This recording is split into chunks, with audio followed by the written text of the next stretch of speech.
Hello and welcome to another Kubifaktorium progress report. As usual, I'm going to give you a brief overview of what I've been working on and what you can expect to see in the near future. So, July was a special month because the game went into Steam Early Access, and as a result I got a lot of feedback, and I also got notified of a lot of bugs which were still in the game. So in total I got between 500 and 1000 bug reports, which I all went through in the past weeks, and fortunately most of the bugs are resolved right now. Since it is a bit hard to show bug fixing in a video, what I can show you is the approach I usually take.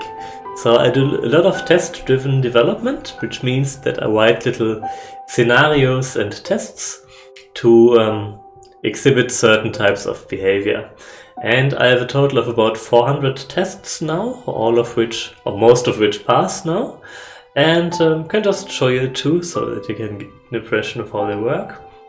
So this is a test of how the conveyor belts work, for example. There were some bugs there. And basically I create a test scene where you have a setup like this, and then I can test how it performs if I have a lot of things working on the conveyor belt at the same time. This is a test for the logistics system, or in this case how it works when the gold blocks are transported to the left and the wooden logs are transported to the right. And so I have a total of about 400 of these scenarios, many of which are variations of each other. And they help me a lot to find and fix bugs, and also, get a feel for what the state of the game is like. Next up, Kubifaktorium now has Steam Workshop support. So it had mod support before, but you can now share your mods with other people, or conversely download other people's mods via the Steam Workshop. And as you can see, there are already around 30 different mods available. You have the watermelon mod, Screeches Mills, Going Bananas, and so on. So each of these mods adds a few items, workshops, scenery, and it's actually pretty nice. So if you have some time, have a look, install a mod and see how it works out. It's actually quite easy to make mods. If you're interested in that, there is a wiki entry, and there's also a video on the YouTube channel which shows how to create a basic item mod. And there's also a lot of help on the Discord if you're interested in making a mod. One new feature, which I can only partially take credit for, is new languages. So some people from the community have managed to translate the game into French, into Hungarian, into Korean, into Japanese, into Portuguese, as well as simplified and traditional Chinese.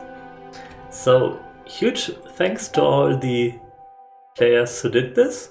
I know it's a ton of work to do, and I'm really glad that players from those from the respective countries can now play and enjoy the game. So thank you very much.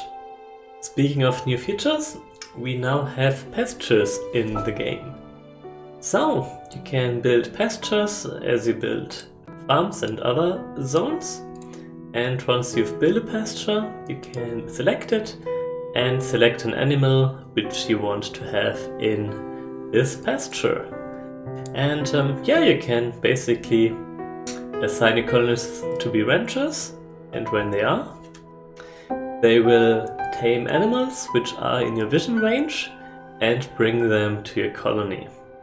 And some animals give you certain resources. For example, cows will give you milk, sheep will give you wool, and so on. And you can now have farm animals in your colony, which is great. There are also several new products. For example, involving wool, you now have different types of fabric and things you can build using the fabric.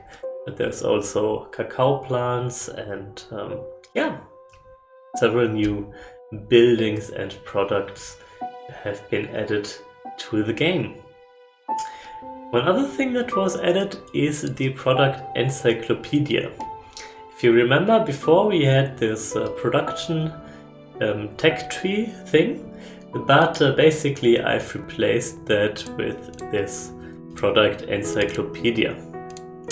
And there are several reasons for this. The first reason is that the old version was not very readable, and it was also not dynamic. So it was generated at build time by my build process, but that means that it didn't work with mods, for example. And since I want to have full mod support, I created this. So for example, speaking of which, if we look at the sheep, for example, we can just enter sheep here, we can click on the sheep. Okay, slight bug over here. But it is like a hyperlinked version of the tooltip. So we can now click on wool. You can see that the wool is processed in the textile workshop and used to produce fabric. You can click on fabric and see it's used to construct beach chairs and so on. So basically you can click through this hyperlinked encyclopedia. I'll probably improve upon this in the future, but I think it is already a much better way to explore the things that are in the game already. You can see you can use the search box. For example, if you want trees, you can just type in like this and get all the types of trees that are in the game, and so on. Another thing that happened recently was Devcom and Gamescom. So you've probably heard of Gamescom. Devcom is a developer industry focused trade fair right before, or conference right before Gamescom. And I was there and I actually had a small booth where I showed Kubifaktorium to the attending game developers and speakers and so on. And it was a really great experience. So I got to learn a lot of great people from the industry, talk to many other fellow game developers. I had some people, actually many people play the game, and I could observe them and take notes, and I got a lot of great feedback based on that. I also had the chance to meet some people who worked on the original Settlers games, like Settlers 4 and 5, which were games I grew up with, and it was like really fun experience for me to meet those people and industry legends, at least from my perspective. I also had the chance to meet some people from Valve later on at Gamescom, which was very nice, and should also give maybe some great opportunities later on.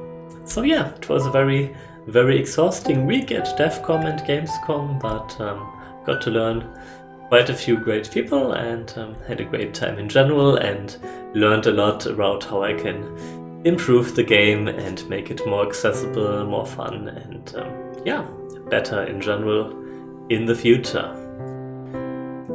Which brings me to the final section of this progress report, which is things that you can expect to see in the near future. So, first of all, one thing I'm going to heavily expand on is automation. So, you can see here is a brief preview of what will be in the next patch. This is the automated sawmill, for example. And this is a new tutorial which will be added in the next patch, and which shows you a different way of how you can set up and use automated workshops. So, starting in the new version, you will be able to manually feed automatic workshops. So as you can see here, you have this sheep which operates this automated workshop. Probably need to change the carrying position for the sheep, but anyways, you have this depot-based feeding system using the depot and the inserters to create wooden boards using the automated workshop. And you also have this setup where you have two automated sawmills and an automated kiln working together to create charcoal automatically. So this is just a taste of what I will be working on in the near future. There will be many more automated workshops and a lot of different ways how you can build automated production lines and so on. So this is one thing I have in mind for the next weeks.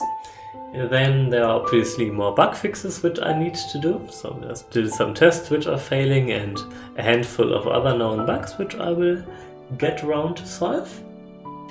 And one feedback which I got a lot is that many people would prefer to play on like one huge map with all the biomes at the same time. And technically that is already sort of working, but I need to balance it and make it, you know, more playable and do some testing on it. So yeah, in case you want to do that and prefer that to the island-based approach of the campaign, I got you covered, and I'm going to add that in the very near future as a feature. So, thank you very much for watching. Let me know what you think in the comments. If you have questions and so on, just leave them in the comments below or on the Discord where the main discussion is. And yeah, thank you for watching and see you next time.